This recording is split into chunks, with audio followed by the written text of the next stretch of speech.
Hi guys, welcome back to our channel. Guys, మన channel cricket సంబంధించిన ప్రతి చిన్న అప్డేట్ మన ఛానల్ రెగ్యులర్ వస్తుంటాయి.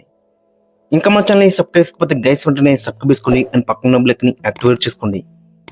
అండ్ అదే ఇంకా మన వీడియోని లైక్ చెప్తే గైస్ వెంటనే లైక్ చేసి మన వీడియోలోకి అయితే ఎంటర్ అవుతాం. గైస్ తప్పకుండా లైక్ చేయండి. లైక్ చేస్తే మన వీడియో మార్కెట్కి ఫాస్ట్ రీచ్ అవుతుంది. ఇక జూన్ 2 అయితే సెకండ్ మ్యాచ్ అయితే స్టార్ట్ కాబోతుంది.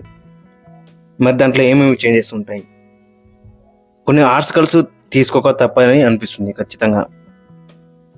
ఫస్ట్ మ్యాచ్ మనం చూసినాగా జస్ట్ 5 ప్లేయర్స్తో అయితే బరిలోకి దిగినట్టయితే మనకైతే అనిపించింది. మిగతా 6 ప్లేయర్స్ టూ మచ్ డిసప్పాయింట్మెంట్ అయితే చేసిళ్ళు. సో కాబట్టి దీన్ని దృష్టిలో పెట్టుకొని ఖచ్చితంగా కొన్ని ఆర్టికల్స్ తీసుకునే ఛాన్స్ అయితే మనకైతే కనబడుతుంది. దట్టు బుమ్రా లాస్ట్ మ్యాచ్ మనం చూసినాగా ఆల్మోస్ట్ 50 ఓవర్స్ అయితే బౌలింగ్ అయితే వేసిండు. ఖచ్చితంగా ఇతనికైతే వర్క్ లోడ్ మేనేజ్మెంట్ కింద రెస్ట్ అయితే ఇవ్వాల్సిందే ఖచ్చితంగా 100%. సో కాబట్టి నెక్స్ట్ మ్యాచ్కి బుమ్రా అందుబాటులో ఉండకపోవచ్చు మేబీ. సో ఇవన్నీ దృష్టిలో పెట్టుకొని టూ మనీ మార్పులు చేసే అవకాశం అయితే మనకి 100% కనబడుతుంది. ఖచ్చితంగా బుమ్రాకి రెస్ట్ ఇస్తేనే బెటర్ అయితే ఉంటుంది. ఎందుకంటే ఆస్ట్రేలియాలో మనం చూసినాగా మరి ఆ బీజీడీ తర్వాత ఎంత పెద్ద ఇంజూరీ అయిందో. సో కాబట్టి మళ్ళీ అలాంటి ఇష్యూ రావద్దంటే ఖచ్చితంగా ఇతనికైతే వర్క్ లోడ్ మేనేజ్మెంట్ కింద రెస్ట్ అయితే ఇవ్వాల్సిందే ఖచ్చితంగా. మరి ఫాస్ట్ బౌలింగ్లో ఎవరు ఉంటారు అనేది మనకి చాలా అంటే ఇంట్రెస్టింగ్ కనబడుతుంది. ఆల్మోస్ట్ 50 ఓవర్స్ అయితే వేసిండు బుమ్రా. ఫస్ట్ ఇన్నింగ్స్లో 5 వికెట్లు తీసుకున్నాడు. చాలా అంటే బెటర్ రానిచ్చిండు. బుమ్రా ఆడిన మ్యాచెస్ గెలిస్తే బెటర్ అయితే ఉండేది. బట్ ఫస్ట్ మ్యాచ్ చేతులారా మనలో అయితే ఓటుకున్నారని చెప్పుకోవచ్చు. ఒకటి కాదు, రెండు కాదు, టూ మనీ రీజన్స్ అయితే ఉన్నాయని చెప్పుకోవచ్చు మ్యాచ్ ఓటమికి. లాస్ట్ మ్యాచ్లో ప్రధాన కారణం వచ్చేసి బౌలింగ్, తర్వాత లోయర్ ఆర్డర్ బ్యాట్స్మెన్స్ కొలాప్స్, ఇవి రెండు మేజర్ కనబడుతున్నాయి మనకి. అండ్ థర్డ్ వచ్చేసి క్యాచింగ్. ఈ మూడైతే మనకి మెయిన్ రీజన్స్ అయితే కనబడుతున్నాయి లాస్ట్ మ్యాచ్ ఓటమికి అనేది. బుమ్రా బౌలింగ్లోనే 3 ఛాన్స్లు అయితే ఇచ్చిళ్ళు. సో అక్కడనే మనకు అర్థమవుతుంది మరి ఎంత మన ఫీలింగ్ అక్కడ ప్రాబ్లం ఉందో.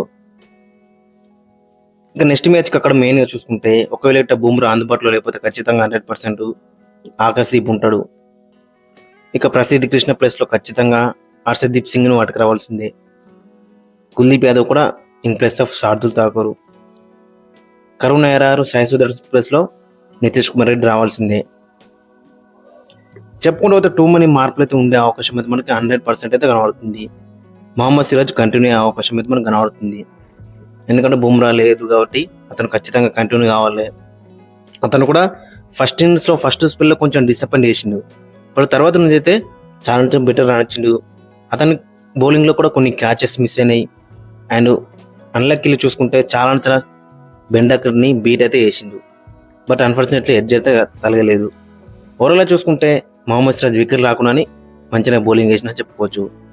ఇంకా నెక్స్ట్ మ్యాచ్కి ఒకసారి ప్లేయింగ్ లెవెన్ అక్కడ మనం చూసుకుంటే జైస్వాల్ కేరళకు ఓపెనింగ్లో బరిలోకి దిగుతారు.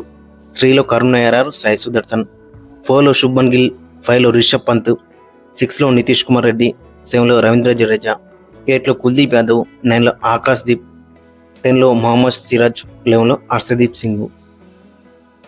సో ఓవరాల్గా చూసుకుంటే ఈ 11తో వెళ్తే మాత్రం చాలా బెటర్ అయితే ఉంటుంది. అక్కడ కుల్దీప్ యాదవ్ వెరైటీ ఇస్తారు మనకి. ఎందుకంటే ఇంగ్లాండ్లో మనం చూసుకుంటే హ్యారీ బ్రూక్ కానీ, జెమీ స్మిత్ కానీ, వాళ్ళ లోయర్ ఆర్డర్ బ్యాట్స్మెన్స్ కానీ అందరూ కూడా రిస్ట్ స్పిన్నర్స్కి కొంచెం ఇబ్బంది అయితే పడతారు. ఒకటి ఖచ్చితంగా కుల్దీప్ యాదవ్ ప్లేయింగ్ లెవెల్ ఉంటే బెటర్ అయితే ఉంటుంది. ఫస్ట్ మ్యాచ్లో మనం చూసినాగా వాళ్ళ లోయర్ ఆర్డర్ బ్యాట్స్మెన్స్ ఎంత స్కోర్ చేసిలో. సో కాబట్టి రిస్ట్ స్పిన్నర్స్ ఉంటే బెటర్ అయితే ఉంటుంది. ఖచ్చితంగా కుల్దీప్ యాదవ్ నెక్స్ట్ మ్యాచ్ అయితే ఆడతాడు.